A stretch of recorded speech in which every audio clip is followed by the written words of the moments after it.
সাংসদ অভিষেক বন্দ্যোপাধ্যায়ের নির্দেশে এবার জাতীয় ভোটার দিবসের দিনেই রাজ্য জুড়ে তৃণমূল কংগ্রেসের কর্মী সমর্থকরা এসআইআর এর নামে হয়রানির অভিযোগ তুলে পথে নামলেন।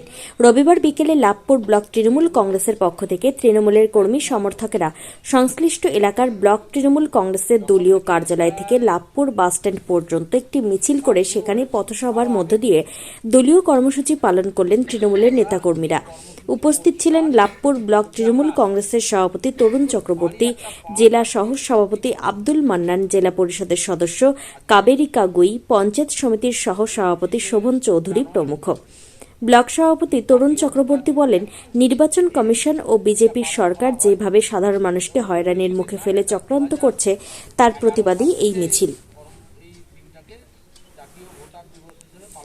নানুর থেকে অনুকূল গড়াইয়ের report, crime press, Bengal news. জন্মদিন উপলক্ষে মানে 1950 সালে আজকের দিনটাতে নির্বাচন কমিশন প্রতিষ্ঠা হয়েছে। সেইটাকে সামনে রেখে 2011 সাল থেকে এই জাতীয় ভোটার দিবস পালন করা হয়। এবং খুব দুর্ভাগ্য বিষয় যে ভোটারদের এই যে জাতীয় ভোটার দিবস পালন হবে বা করা হয়, এটা ভোটারদের অধিকারকে সুনিশ্চিত করে আমাদের দেশে যে গণতান্ত্রিক পরিকাঠামো আছে সেই পরিকাঠামো যাতে বজায় থাকে বা সেই পথ যাতে অনুষ্ঠিত হয় তার জন্য জাতীয় ভোটার দিবসের লক্ষ্য বা উদ্দেশ্য। কিন্তু দুর্ভাগ্যজনকভাবে আমরা মমতা ব্যানার্জি বন্দে মাতরম বন্দে মাতরম এসআইআর নামে মানুষের এই হয়রানি করা হচ্ছে কেন? বিজেপি সরকার জবাব দাও, জবাব চাই, জবাব দাও হবে, গদির ছাড়তে হবে। এটাই তো বলি, জবাব তোমায় দিতে হবে, গদির ছাড়তে মানব না। এসআইআর নাম করে মানুষের এই হয়রানি মানছি না, মানব না, মানছি না, মানব না, মানছি না, মানব না, মানছি না, মানব না। এসআইআর নামে এই মানুষের হয়রানি মানছি না, মানব না, মানছি না, মানব না। এসআইআর নাম করে নির্বাচন কমিশনের এসআইআর নাম করে অযথা মানুষের এই হয়রানি মানছি না, মানব না, মানছি না, মানব না। আজকে জাতীয় ভোটার দিবসের দিনে আমাদের দলের একটা ঘোষিত কর্মসূচি যে এসআইআর নিয়ে বিজেপি সরকার, কেন্দ্রীয় সরকার, বিজেপি পরিচালিত কেন্দ্রীয় সরকার এবং নির্বাচন কমিশন যেভাবে মানুষকে হয়রানির মধ্যে ফেলছে এবং বৈধ ভোটারদের তালিকা থেকে নাম বাদ দেওয়ার যে চক্রান্ত করছে, সেই চক্রান্তের প্রতিবাদে আমরা আজকে লাভপুর ব্লক তৃণমূল কংগ্রেস কমিটি আজকে আমরা বিক্ষোভ মিছিল করলাম। এটাই দুর্ভাগ্যজনক, যেখানে জাতীয় ভোটার দিবসের উদ্দেশ্য হচ্ছে যে প্রত্যেকটা মানে বৈধ ভোটারের নাম ভোটার তালিকায় থাকবে এবং তারা পরবর্তী পর্যায়ে গণতান্ত্রিক সরকার তৈরি করবে।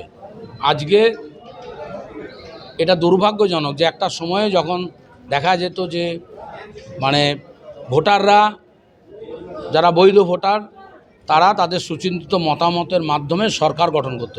আজকে সরকার ঠিক করছে ভোটার লিস্টে কার নাম থাকবে আর কার থাকবে না। এটা অত্যন্ত দুর্ভাগ্যজনক। তার জন্য আজকে জাতীয় ভোটার দিবসের দিনেও আমাদেরকে এই ষড়যন্ত্রের বিরুদ্ধে মিছিল করতে হলো মানুষকে সঙ্গে নিয়ে।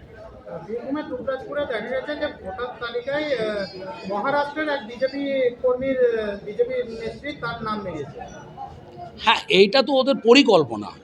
আমরা তো যেটা দেখেছি যে বিহারে যা হয়েছে, যা রাজস্থানে হয়েছে, যা মহারাষ্ট্রে হয়েছে, হরিয়ানায় হয়েছে, সেইটা করার, দিল্লিতে হয়েছে, সেইটা করারই তো চেষ্টা যে বৈধ ভোটারদেরকে বাদ দিয়ে ওরা একদম চিহ্নিত করে কিছু ভোটারকে বাদ দিয়ে অন্য ভোটার, সেখানে অন্য রাজ্যের ভিনদেশি ভোটারকে ঢুকিয়ে সেখানে তাদের নির্বাচনে জয়লাভ করার পথ প্রশস্ত করা। অবশ্যই চক্রান্ত চলছে এবং লজিক্যাল ডিসক্রিমিনেন্সির নাম করে যেটা চলছে, এটাকে আপনি কী বলবেন? কার একটা বানানের ভুল আছে, কার এক শেখ আগে আছে, কার শেখ পরে আছে, এইগুলো নিয়ে যেভাবে মানুষকে সকাল থেকে ডেকে নিয়ে এসে সন্ধে পর্যন্ত দাঁড় করিয়ে রাখা হচ্ছে, এটা চক্রান্ত ছাড়া আর তো কিছু আমরা চোখে দেখতে পাচ্ছি। বিরোধীরা বলছে যে এসআইআর না হলে নির্বাচন হবে না। সেটা তো এসআইআর তো 22 সালে হয়েছিল। এসআইআর নিয়ে তখন তো এরকম এসআইআর হওয়া নিয়ে তো কোনো অসুবিধা নেই। এসআইআরের নামে যে চক্রান্ত, যে ষড়যন্ত্র, বৈধ ভোটারের নাম বাদ দেওয়ার যে পরিকল্পনা, সেইটা হচ্ছে বলে আমাদেরকে পথে নামতে হচ্ছে। কি বলবেন তাদেরকে, আজকে কি বার্তা দেবেন? আমরা বার্তা একটাই, আমরা এসআইআর যবে থেকে শুরু হয়েছে আমরা তবে থেকেই মানুষকে সঙ্গে নিয়ে আমরা লড়াইয়ের পথে আছি। অভিষেক বন্দ্যোপাধ্যায়ের নেতৃত্বে, মমতা বন্দ্যোপাধ্যায়ের নেতৃত্বে লক্ষ্য একটাই, কোনো বৈধ ভোটারের নাম যেন ভোটার তালিকা থেকে বাদ না পড়ে। তার জন্য যে লড়াই চলছে, সে লড়াই জারি থাকবে এবং সেই রকম কোনো ষড়যন্ত্র বেরিয়ে এলে, সেটা প্রতিষ্ঠাপিত হলে এই আন্দোলন আরও ভয়ঙ্কর রূপ নেবে। আজকে কি তাহলে অভিষেক বন্দ্যোপাধ্যায়ের নির্দেশে এই মিছিল? অবশ্যই দলের নেতৃত্বে অভিষেক বন্দ্যোপাধ্যায় গতকাল ভার্চুয়াল যে মিটিং করেছেন সেখানে নির্দেশ দিয়েছিলেন, তার নির্দেশে আমরা মিছিল করেছি।